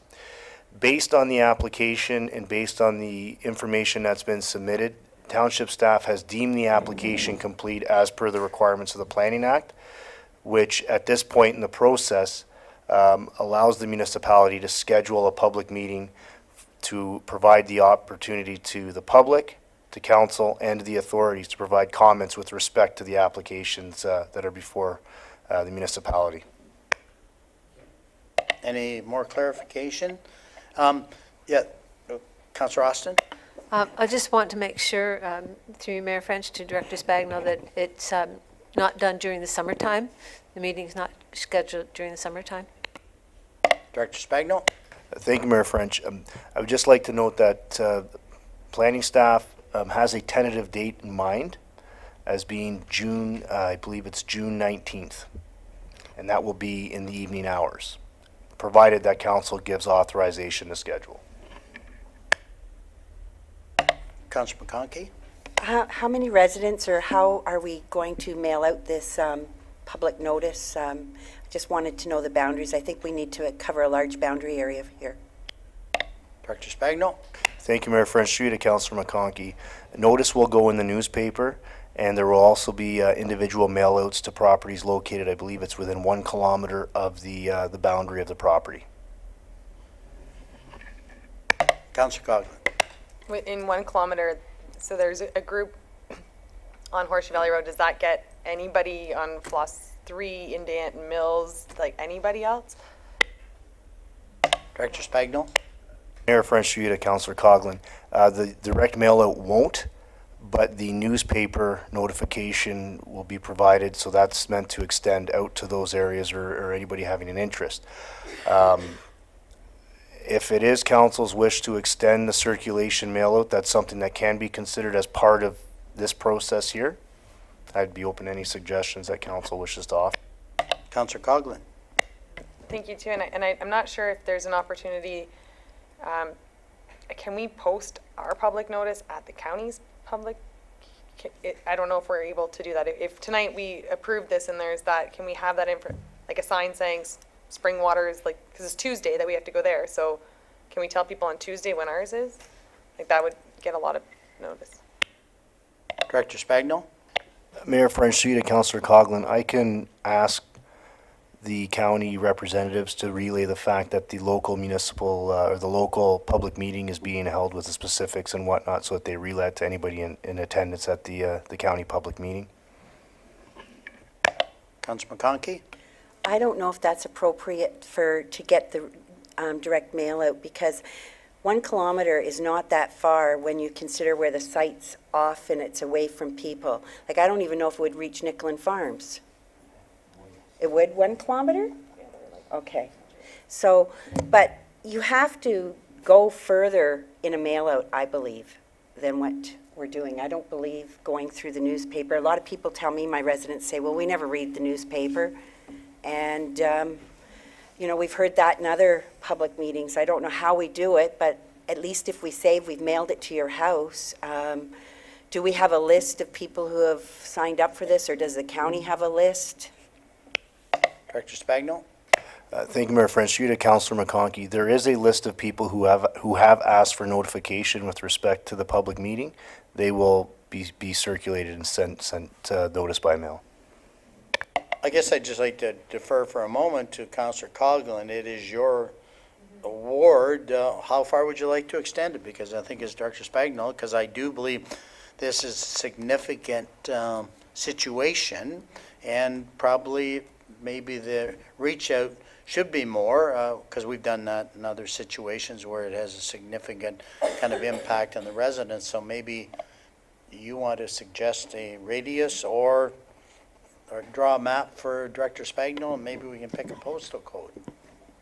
I appreciate that, and maybe that's something that we can sit down together and figure out. I do think that extending it into the village of Anton Mills across the road, Foxburn, whichever it is there, I do think that we need to reach further out, especially residents who live on Horseshoe Valley Road.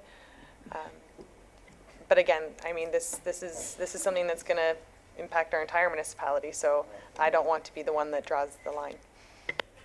Okay, so I'll leave that to you to discuss with Director Spagno. Councillor Coghlan, is that okay? Okay, did you have follow-up in there, Councillor McConkey? The only other question I had, it said that also the public meeting to provide the public and applicable authorities. I know the school board's one of the authorities. Would the Ministry of Health? Director Spagno? Thank you, Mayor French. Through to Councillor McConkey. The Ministry of Health would have been circulated, I think, through the one window approach at the county level, so they would be included as well as part of this official plan amendment. So all the ministries would be circulated. Okay, good discussion. Okay, I will call the vote. So basically, we're just calling to schedule the public meeting on this matter. So all those in favor? Carry.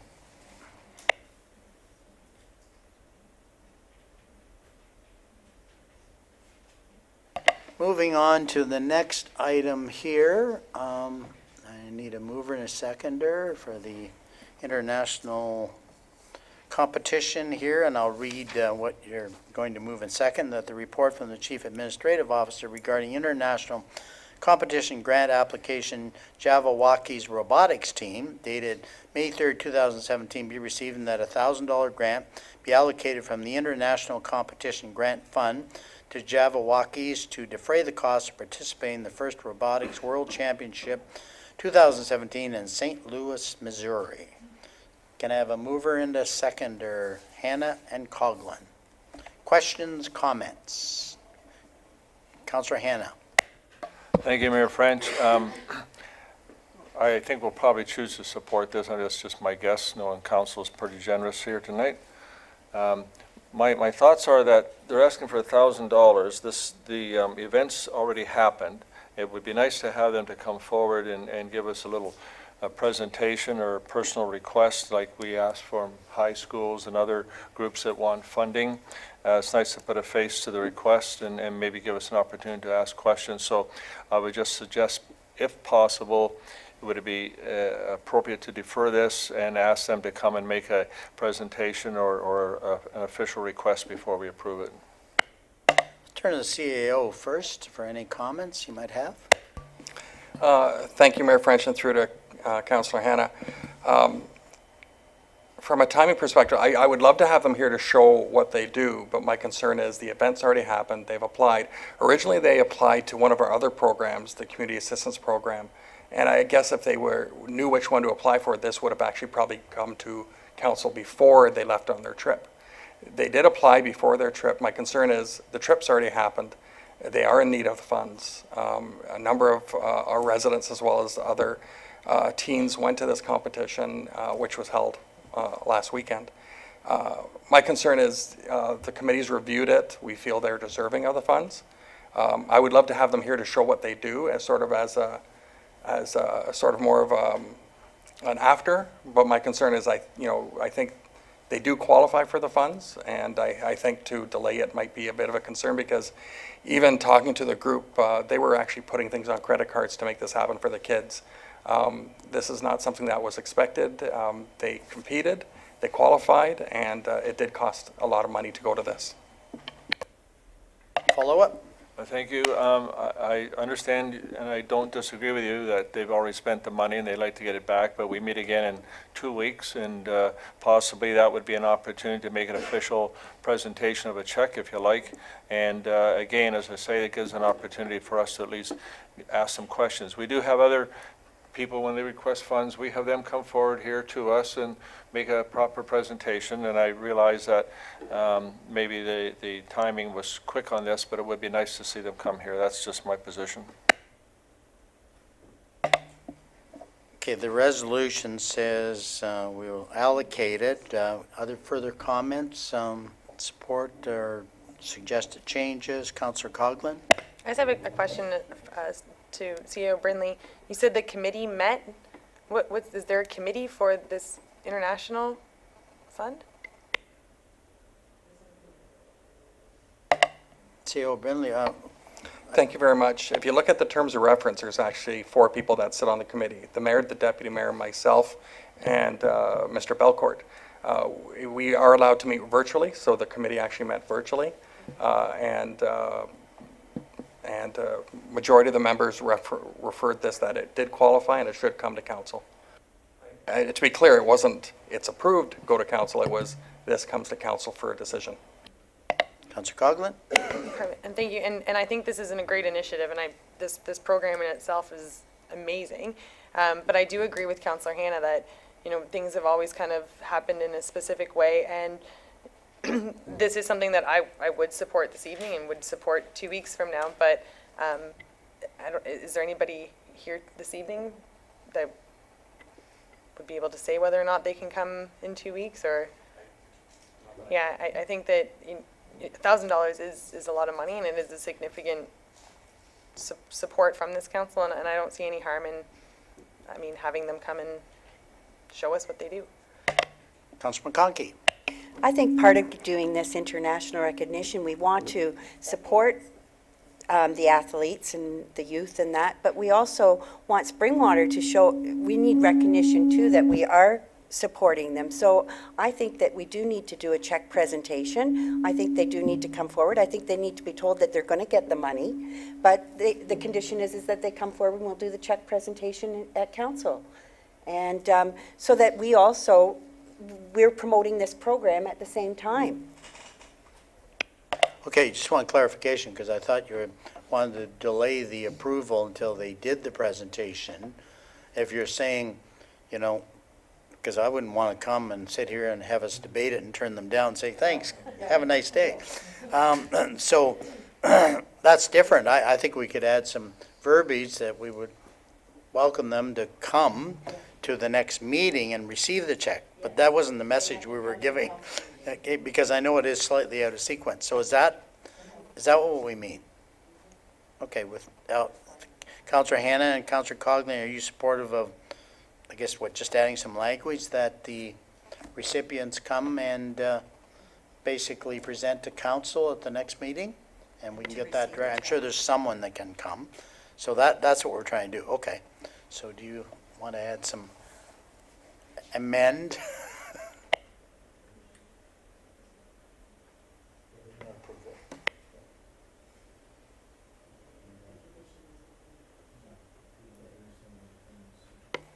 Attendance, but I think too, this is exciting, to be able to show people what it is that they do. So we could invite them to come and invite them to provide some sort of demonstration as to what their group is capable of doing.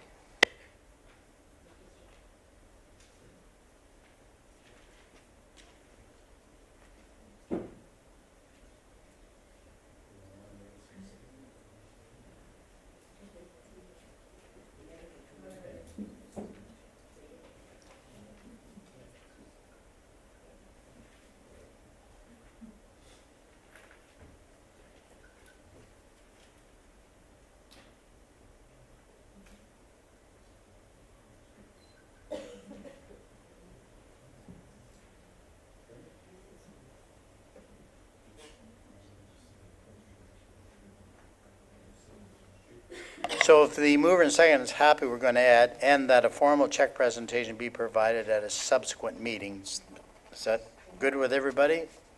All those in favor? Carried. Thank you.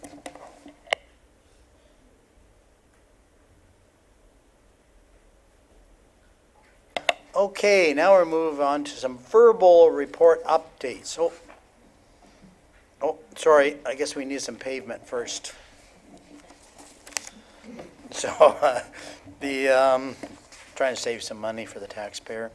That the report from the operation coordinator regarding PW-06-2017 supply and apply double microsurface treatment dated May 3rd, 2017 be received, that the tender be awarded to Miller Paving, limited in the amount of $184,113.16, including HST. Can I have a mover and a seconder?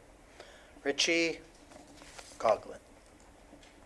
Questions, comments, or do you want a quick overview? No? So, no questions? Okay, all those in favor? Carried.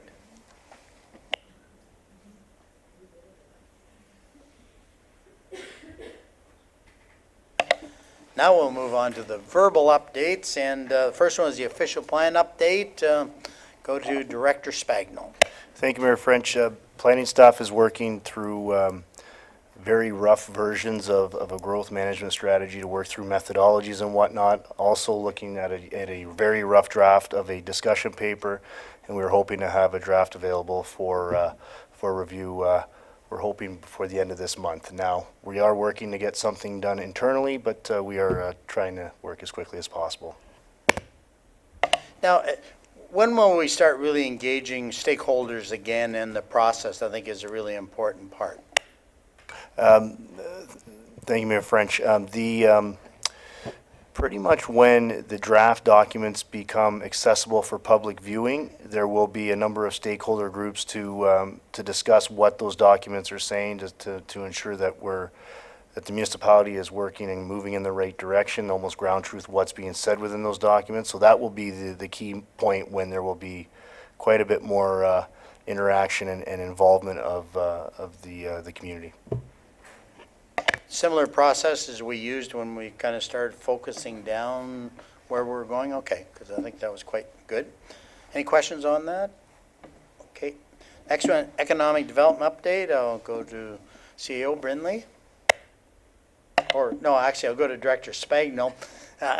One thing, I'll make a comment, and you can fill in the blanks, Director Spagnell. Obviously, some of the initiatives that we undertake is some branding kind of goods and facilities that we used at the Elmville Maple Syrup Festival. And so I think we had a real presence both at the Gateway and also at the arena. You knew it was spring water, so I think that was quite good. And I know we reviewed some actually mapping of industrial and commercial lands and at our last meeting. So I'll let you carry on from there, Director Spagnell. Thank you, Mayor French. I think you did such a fabulous job that I don't think I need to add any more. And we are, and the next thing we are working on is we're trying to focus down to kind of a media plan. How are we going to move forward now? And that'll be coming up at our next meeting. Canada 150, I'm not sure who, Director Belko, are you going to speak to this? Or Councillor Coughlin, don't fight over it. I think I'll defer to Councillor Coughlin because I wasn't present at the last meeting. Councillor Coughlin. Great. So moving forward, it's getting exciting. They're starting to book some vendors. I know that right now, Brianne is looking at the talent or the music to come forward, so they're working to get groups to come. At this point, there is still, the ball's still rolling. There's not a lot of big announcements to make at this point, but it is exciting, and we have the fireworks booked, so that's going to be quite the show. But other than that, it's just moving it forward. Thank you very much. Any questions on that? Councillor Austin? So to Councillor Coughlin, can you clarify how things are going as far as musicians? Are you looking for Springwater musicians or beyond? Councillor Coughlin? Thank you. both, mostly because some of the local or Springwater musicians who we would typically reach out to are either booked or really expensive. But we are looking to, obviously we have a budget and we're working within it. So we are reaching out to partners within the community who have these types of expertise to bring forward groups to us. So we have children's entertainer booked. We're looking at more the headliners to try and get something. So we are looking outside of Springwater, but obviously the intent is to find someone local. Okay, and now county updates. I think obviously for those that are listening at home or anybody in the audience, the county is conducting its public meeting on the Environmental Resource Recovery Center on Horseshoe Valley Road next Tuesday. The council meeting starts at, basically the council meeting starts at 9, committee of the whole at 9:30, and this meeting will take place at 11. So if people have comments that live in the neighborhood and want to bring their comments, that's the meeting to do it. And the only other thing that seems to be topical in the county, and I'll just kind of, because there's a number of rumors out there, Bradford West Gwillimbury, that's growing dramatically, and it's passed a resolution at its own council that they want to investigate, does it make sense that they still be part of the county of Simcoe? And I think it's going to be interesting. I think we're going to face that a number of times in Simcoe County. We promoted growth. Now we're going to grow municipalities to a size that maybe they want to be on their own. Yeah, it would take a long time, first of all. But what they're looking at is simply, for the amount of tax dollars, the 20-some million dollars they give to the county, if they had the money themselves, much like Barrie does, could they make better use of it, which is, reasonable. Now, they still have to pay, same as Barrie does, a lot of the county things like paramedics and that, so they have to do that factoring. And so they're looking, do they go it alone? They're even investigating all possibilities, and I give them credit for it. They're also saying, does it make sense for us to join York Region? So if you hear the news, nothing's going to happen because I think it's a triple majority vote. Like we, as a council, would have to pass a resolution, much like we did with the restructuring of the NVCA. We would have to pass a resolution supporting their departure. The county would have to pass a resolution supporting their departure. And I have a funny feeling the province of Ontario would probably also have to approve it. So it would be some time off. It's just that it seems to be gathering a lot of momentum in the media to our south. But there's nothing imminent, and as I said, there's a desire to go, so what's it cost us to run this, and is there a better way of doing it? And I guess when we're at 50,000 people, maybe we'll just pass that on to the county, since they've assisted in the growth of our township and approved a number of things. We may have to undertake the same exercise 20 years from now and saying, do we want to join up with Barrie, or do we want to be on our own? So that's all they're doing. They're investigating it. It would be a long time off before there would be any separation of Bradford West Gwillimbury. So that's kind of the county updates. So municipal updates. Councillor Hanna. Thank you, Mayor, and I'm sorry I have to go on about the Midhurst Soapbox and Classic Car Show on June the 17th. If I don't remind everybody, you'll forget, but it's really important that we get people to come out. The classic car, there's not a lot of cars, but I'm sorry, the soapboxes. You're surprised how many people don't even know what a soapbox is. I've done a commercial on Rock 95. You should be able to listen to that in the future. I don't know how it's going to come out.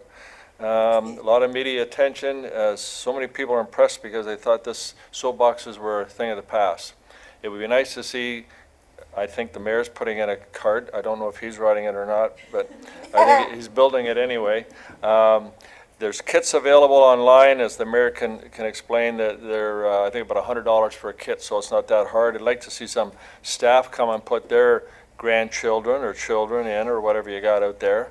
And the rest of the folks that are able to come out, there'll be a barbecue saloon for those who would like to get a nice cold beverage on a hot day. I believe there'll be a tug of war. I understand the fire service were invited to join in a tug of war. I don't know the outcome of that. And I just have to thank Mr. Belcourt and Mr. Archer for the supplies and the stuff they're doing to help. And I remind Mr. Archer, it'd be nice to get a couple of potholes fixed before June the 17th. Thank you. Councillor Ritchie. Mayor French, I think it's only appropriate that Councillor Hanna get in there one of these soapboxes too, so I think that'd bring a lot of people out. Mayor French, I'd like to take a moment and speak about the Maple Syrup Festival and the booth that we had.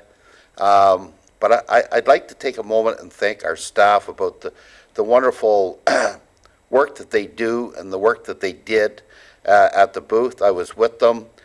We met a lot of people there in the arena. It was just, I'll tell you, I went for a cold beverage afterwards, I can tell you that. I met a lot of people. And the nice booth that we had up there beside the bank where they were doing the taffy, I went up and I looked at it before it got going, but boy, they didn't know Springwater was there. They weren't looking, because I thought it was an excellent booth, and staff did a great job. So I want to take my hat off to staff for the great job that they did, so thank you. Any other comments? Councillor Austin. Well, obviously, the Elmville Maple Syrup Festival altogether was a great success, so kudos to that organization.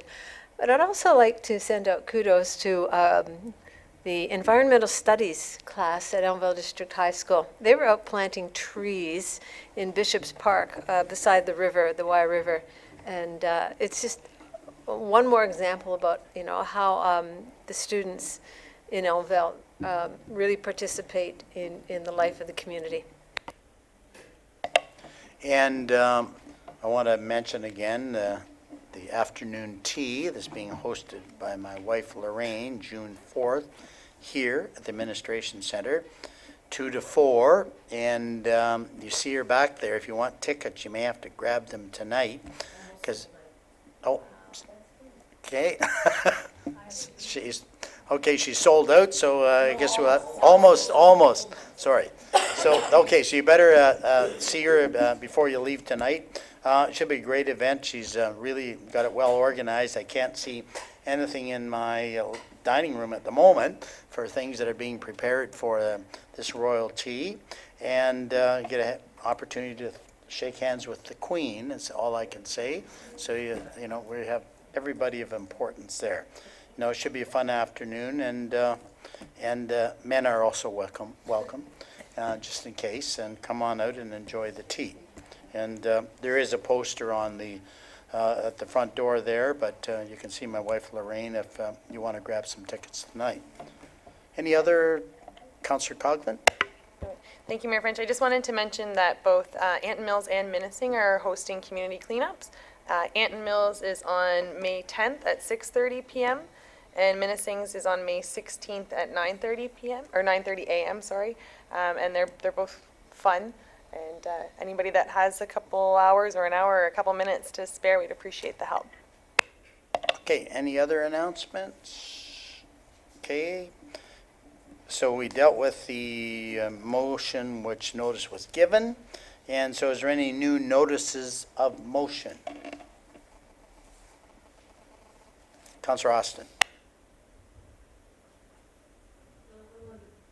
Sorry, Mayor French, I want to put forth a motion to go on the table that Springwater Council supports in principle the Greenbelt expanding to Springwater Township. Okay, that's a notice of motion. We will discuss it at the next meeting. Duly noted. Items for future consideration. Any new items? Councillor McConkey. I think she's excited. I think she's very excited about this one. I would just like either a staff report or I'd like it to be brought for council for discussion and understanding is that there's a policy when people are going to, I've got it in my Black Creek subdivision, where when you put in a pool, you get your pool permit, but now you have to get a grading a letter that you're not going to obstruct anything from the grading that you're doing. And it's an $800 sort of fee that's being requested. It could cost that much, or it could be less, and it could be more.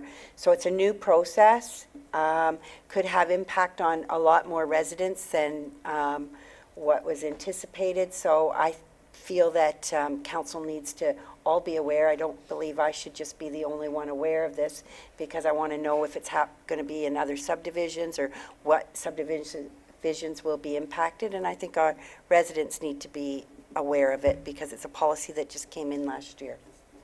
So if that could just sort of happen, I'd appreciate it. CO Brindley? Thank you, just to council. I want you to be clear that it's not our policy. It's actually a requirement under the development agreements in a particular subdivisions. But staff would be more than happy to review it for you.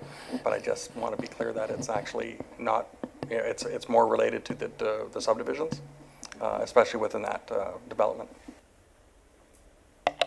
Councillor McConkey? I think that's where we have to be clear, is like, if it's not our policy in that, and if it's a developer policy, we have to see the cost of implementing such things and how we move forward. So, it is time to our staff, and is this something that, how are we going to work with it to make it, I'd say, better from a customer's perspective, and also better from a staff's perspective. So I think if I can understand the process, and I know that my customer who's going through this process is willing to work with me and write down all of the concerns as she goes through the process, so that we do understand, because it's the first time that I understand that a client's going through it.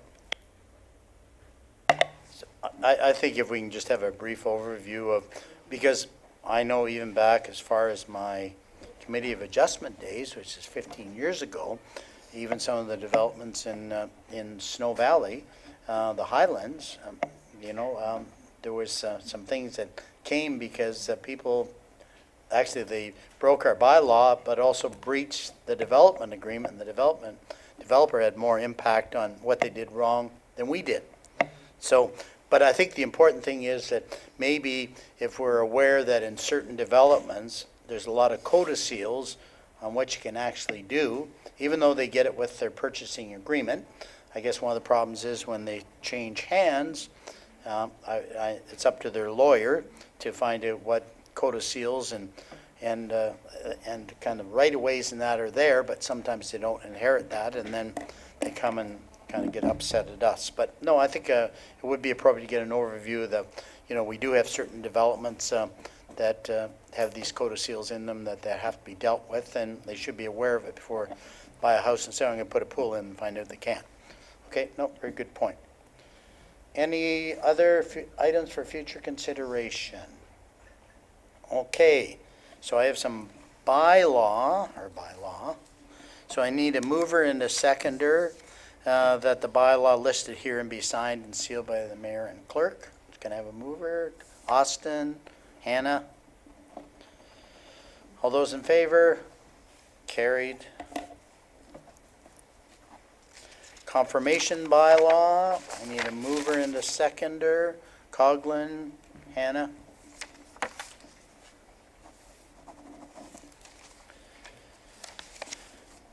That bylaw 2017-037 to confirm and adopt the proceedings of council at the regular meeting held on May 3rd, 2017, here, listed herein, be signed and sealed by the mayor and clerk. All those in favor?